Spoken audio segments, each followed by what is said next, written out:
పల్లీలు ఖర్జూరాలు చేసుకోవడానికి చెప్పనా. ఫస్ట్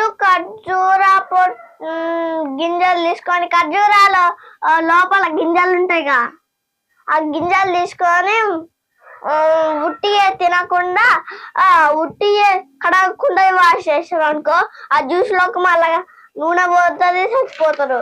ఆ జ్యూస్ అయినా కడుక్కొని ఇలా గింజలు తీసుకొని మళ్ళీ కడుక్కోవాల్సిన అవసరం లేదు. బనానా పల్లీలు కూడా నైట్ నానబెట్టుకొని తీసుకొని మిక్సీ జార్లు ముక్కలు కట్ చేసుకొని, ఇంకా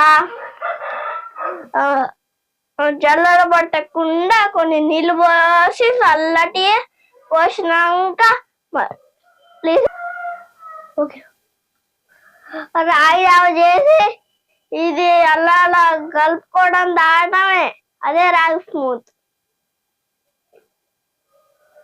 ఇది తాగితే మస్తు బలం వస్తుంది.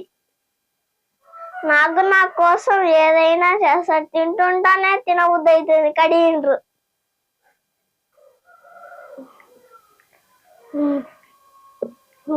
ఎలా ఉంది మహావీర్? తీయండి. ఇంకా తాగుతామా జ్యూస్? అప్పుడే ఏం చేయలేదా? చేసుకొని తాగుదాం పద. ఓకే తాగుదాం. రాగి స్మూత్ చేసుకొని తాగుదాం పద. ఓకే